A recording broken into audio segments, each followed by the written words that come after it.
Welcome to this episode of Fridays with Fintelekt. My guest today is Tom Cardamone, President and CEO of Global Financial Integrity, which is a Washington, D.C. based think tank focused on illicit financial flows, corruption, illicit trade, and money laundering, and also a platform partner at Fintelekt Academy. Tom is responsible for the strategic planning and promotion of organizational goals and policy positions to key audiences, including high level government officials and multilateral institutions. He also leads the promotion of GFI's trade risk assessment database called GFTrade, which enables developing country custom officials to better detect instances of trade misinvoicing in order to capture more domestic resources. Throughout his career, Tom has served as an analyst, consultant, project director, and executive director to several nonprofit organizations. He has advocated numerous policy positions related to increased global financial security and transparency through appearances on various media channels and publications, and has also delivered remarks on various policy issues to the UN, the OECD, and has testified before the US Senate Committee on Foreign Relations. Tom, delighted to have you here with us today. Thank you. I'm delighted to be with you. Thanks again. Great. So, Tom, while GFI is a well-known global institution, can you give our viewers a very quick overview of GFI, its mission, work, focus of advocacy, and the ecosystem that you impact? Sure. It's a good question because a lot of times you're known by reputation, but the specifics might elude some people. So I appreciate the question. I think transparency is at the core of what we do, whether we're talking about illicit flows, tax evasion, money laundering, corruption. More transparency helps curtail those activities. More transparency leads to more oversight, more accountability. So that's sort of the business we're in, is trying to create more transparency in the global financial system so that it's more difficult to hide, move, launder money, or evade taxes of one form or another. We have various programs underway. We work with local CSO partners in Colombia, in Kenya, and in Uganda, working on trade misinvoicing issues, working on beneficial ownership issues, trying to educate the media and the general public in those countries, and hopefully have an impact on what the government does in these particular areas. We've done in-depth studies on transnational crime. We're now doing a year-long study of money laundering and transnational crime in Latin America and the Caribbean. We've just completed 250 interviews with experts in these issue areas in the region, and we're looking forward to putting out a report on that by the end of the year. And we also have been very involved in promoting beneficial ownership, not only globally, but in the United States as well. As you and your viewers may be aware, the United States Congress passed a bill at the end of last year that will, in a year's time, eliminate anonymous shell companies in the United States. This is probably the most important piece of legislation having to do with anti-money laundering since the Patriot Act was passed 20 years ago. So we've been involved in a whole host of issues, but at the core of them, it's how you are able to create more transparency to have more accountability. Excellent. Thanks. So, Tom, GFI statistics have become a sort of standard component on the opening slide of any presentation, related to TBML or trade misinvoicing. What impact, has GFI's work on illicit financial flows has been seen across the globe? Can you share some highlights around that? Well, I think we've had some significant impact over the years. I mean, just mentioning the phrase illicit financial flows, we define that term as it's now used around the globe by practitioners, by multilateral institutions. We did that shortly after we launched the organization in 2006. In 2008, we published our first global look at trade-related illicit financial flows. 2 years later, we had an Africa-focused report on illicit financial flows, and from that, the Africa High-Level Panel on Illicit Financial Flows was established by the UN Economic Commission for Africa. That was headed by former South African President Thabo Mbeki. That panel really launched Africa's involvement in the IFF issue. So we believe that we were catalytic in getting that panel up and running. A couple of years later, we were able to advocate to numerous governments to include illicit financial flows in the Sustainable Development Goals. So now that issue is in the most important global development framework, and it will continue to be a focal point of the SDGs for the next 10 years. In 2017, we issued a report on transnational crime that estimated various types of crime between $1 and $2 trillion a year. I don't think that number had ever been put out there previously. Certainly a massive number, and that number is used now by numerous institutions around the world to sort of point a finger at the magnitude of the problem we were able to highlight. And then just a year or two ago, we issued a report that we call the Library Project, where we looked at what sort of personal information was required in each US state to get a library card. And we found out it was more information was required than was needed to create a company. So basically, we showed in very stark terms that the issue of anonymous shell companies was a real problem in the United States, and advocacy work by us and a whole host of other organizations in the US, specifically those that are members of the FACT Coalition, were able to persuade Congress to pass legislation that eliminated those shell companies. So through the years, we think we've had significant impact in government, in global institutions on their focus on these very important global financial issues. Right. So, Tom, we hear quite often that the understanding and appreciation of integrity in the global financial system has changed for the better over the last couple of decades. I mean, do you agree with this? And what, in your opinion, are the leading indicators of this change? I think that's true. Absolutely, I would say that that's right. You know, you just think back 2 decades ago, just after the turn of the century, no one was talking about illicit financial flows. The term wasn't really in use. Very, very few people were talking about tax justice. That was not an issue that a lot of people were aware of. The BEPS process was launched by the OECD in 2015. As I just mentioned, illicit financial flows are in the Sustainable Development Goals.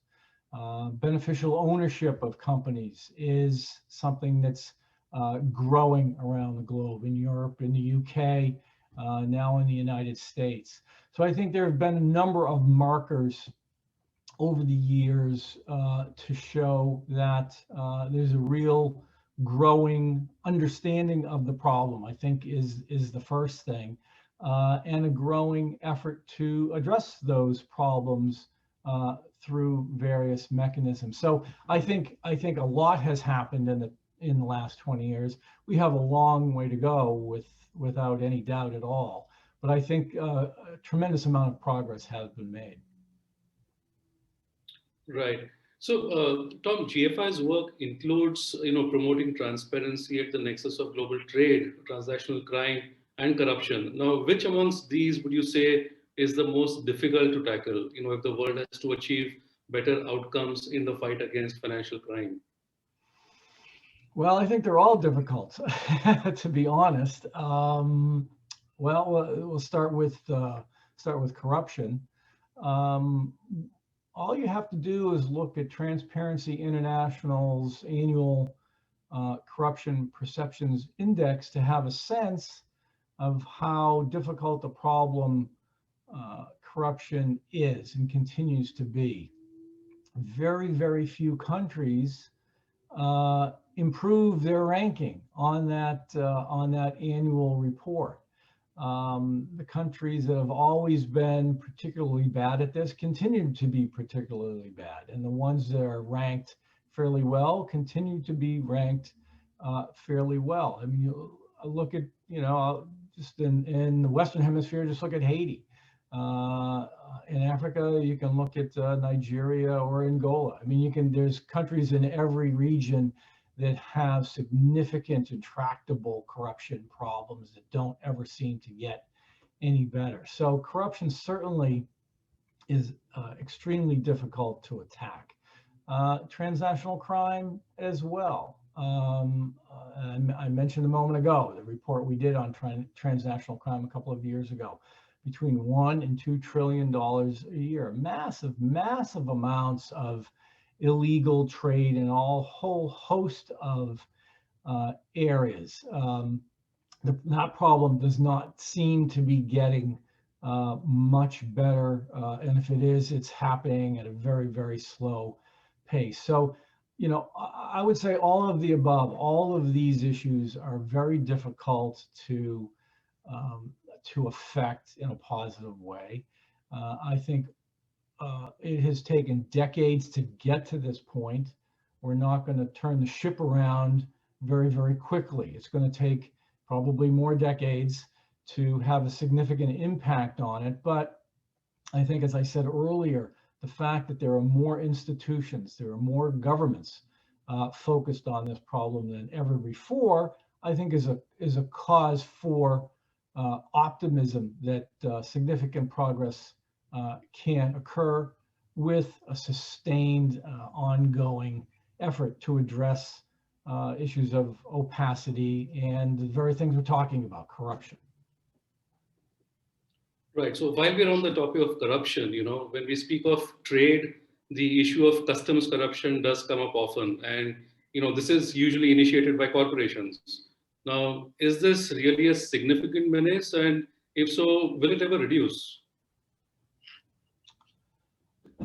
Customs Department corruption, yes, is a problem. And I'm not sure it's just mentioned by corporations. I think it's a fairly well-known fact within the development community, the diplomatic community, the good governance community, that corruption in customs departments is a very ongoing, difficult problem. It is a menace.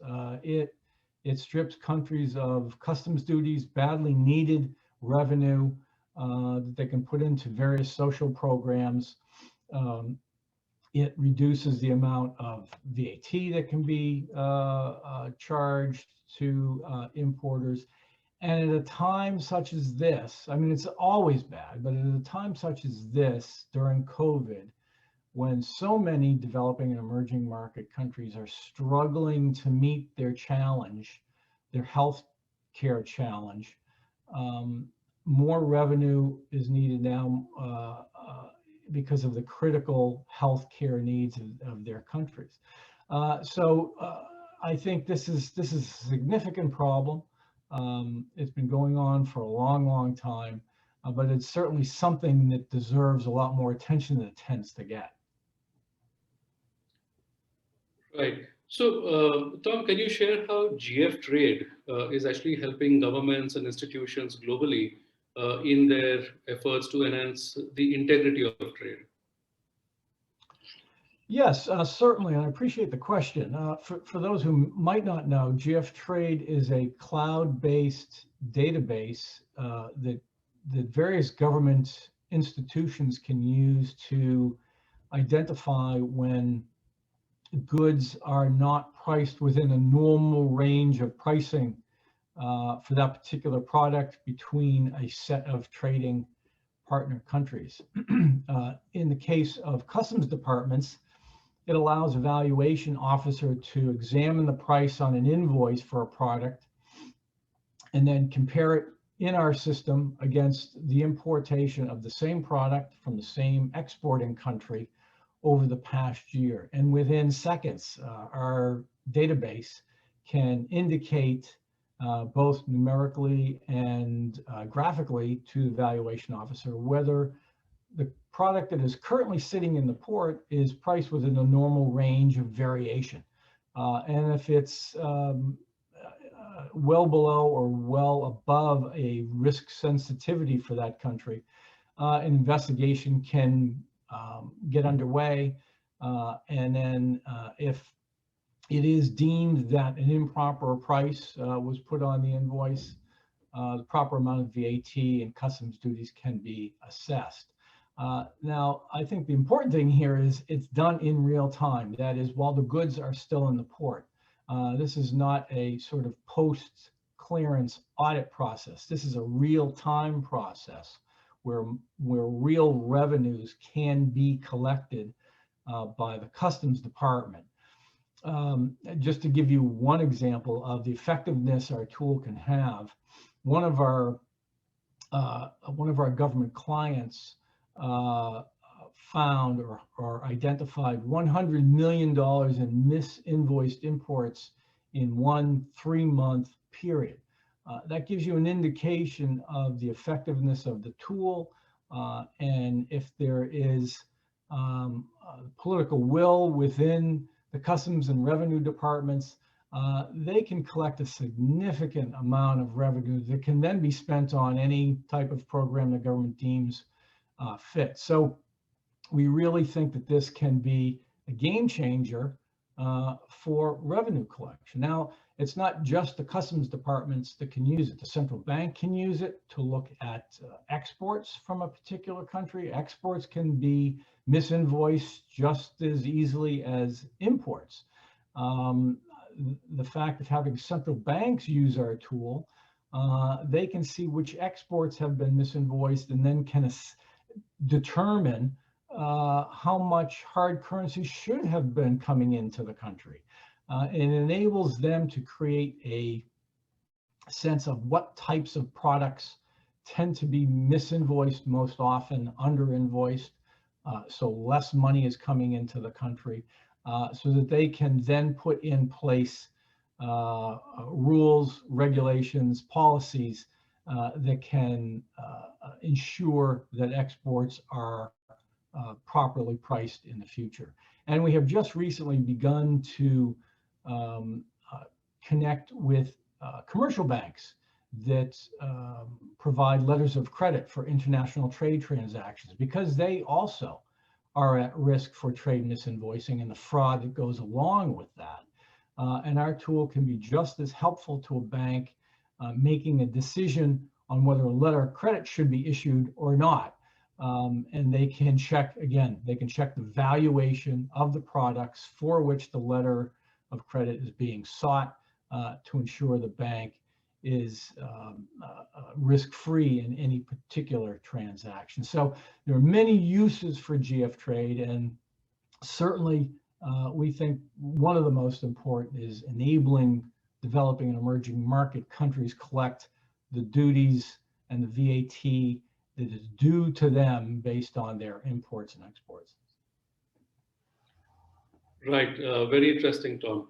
So, Tom, the Economist recently published a scathing attack on the AML ecosystem. I'm sure you've seen that, calling the war on money laundering as good as lost.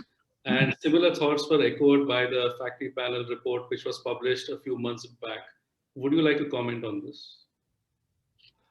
Well, yes, I understand that those sort of pessimistic views are out there. I'm not ready to give up yet. As I said, the state we're in now didn't happen overnight. Anonymous shell companies didn't just pop up within the last 5 or 10 years. They've been building in number over the last many decades. Tax havens, the same thing. If you go back 50 years, there was just a handful of tax havens. Now, individual US states could be considered a tax haven. So again, it's going to take a lot more time and effort and focus to be able to turn things in the right direction. And we're getting indications that this is happening. As I mentioned a moment ago, beneficial ownership transparency in the United States happened just in the last few months. Also in the US, there seems to be far more interest in bolstering the United States Financial Intelligence Unit. We call it FinCEN, getting them more money, more technology so they can address money laundering challenges that the country faces. There's a proliferation of CSOs working on various aspects of financial crime around the world. There are more and more networks of organizations coming together, trying to, in a sense, crowdsource what they collectively are able to do. Public-private partnerships between CSOs and governments and law enforcement and industry are popping up more and more often. So what I see is a lot of activity that needs to be put in place. A real solid foundation has been established over the last 10, 15 years to be able to address a problem that's been going on for decades. So while I understand the Economist article was fairly pessimistic, I think there's reason for optimism, cautious optimism, because you never know if this is going to be sustained over time. But I think things are going in the right direction, and it's just going to take more focus and more funding and more political will to get the progress that we're looking for. Right. So, Tom, GFI is doing some fantastic work, but what would you say is the most difficult or challenging component of the work that you do? I think political will is the most difficult thing to find. Things never happen as quickly or as efficiently as we would like. I can't tell you how many conversations we've had with government institutions over the years about various things. It could be about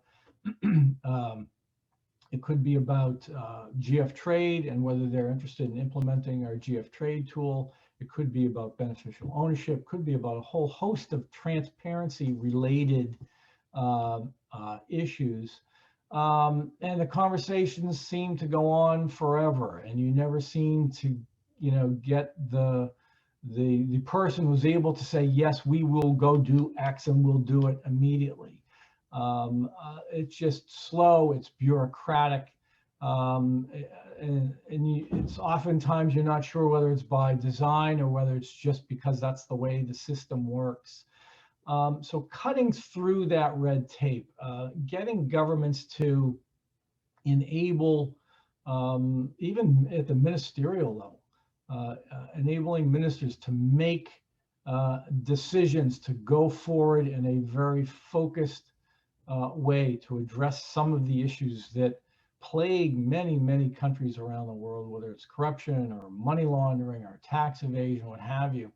I think political will is the most frustrating for me. And if we could figure out a way to be a catalyst to generate, we're doing the best we can, us and our CSO partners, to try to be catalytic in that way, to try to bring media, bring civil society, bring the general public to pressure to bear on legislatures, parliaments, in governments, but we would love to see more quicker focused action by governments over time. So let's talk a bit about the future, Tom. What is your personal vision for GFI, and what more can we expect to see from GFI in the next few years?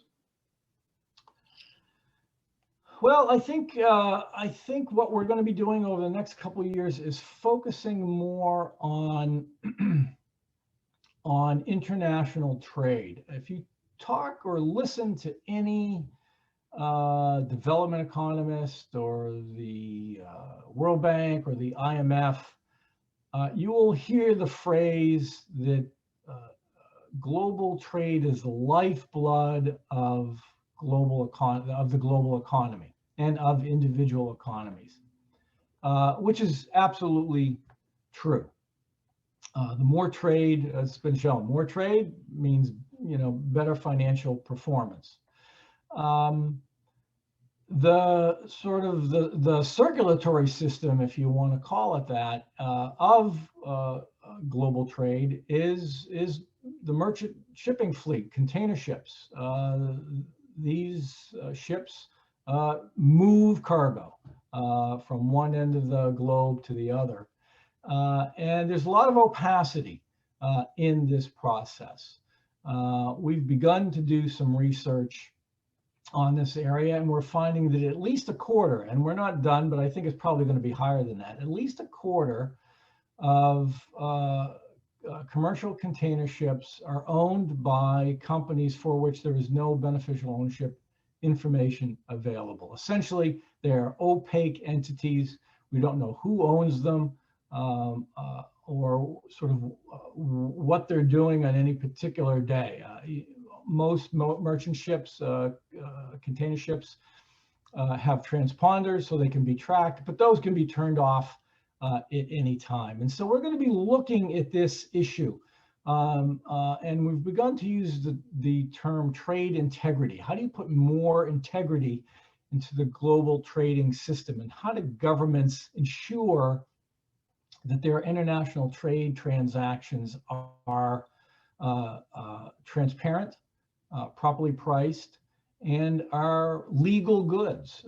That's how we define trade integrity, those three components. And so we are now working with multilateral institutions to begin to look at this issue, look at issues such as, in addition to opaque ship ownership, free trade zones, and take a look at what happens in those zones. Many times the activity in those zones is not transparent. They're perfect places for corruption and bribery and transnational crime. Merchant ships, container ships deliver goods related to illegal fishing and illegal logging and illegal mining. So these things are all interconnected. And so where I see GFI going in the next 2 years is really focusing on issues related to opacity in global shipping and promoting the idea of trade integrity, again, with the intent of creating more transparency and more revenue for developing and emerging market economies. That's great. Tom, thank you so much for joining us today. It was fantastic speaking with you. I'm sure this is going to be very, very useful for our community. Thank you so much again. It was my pleasure.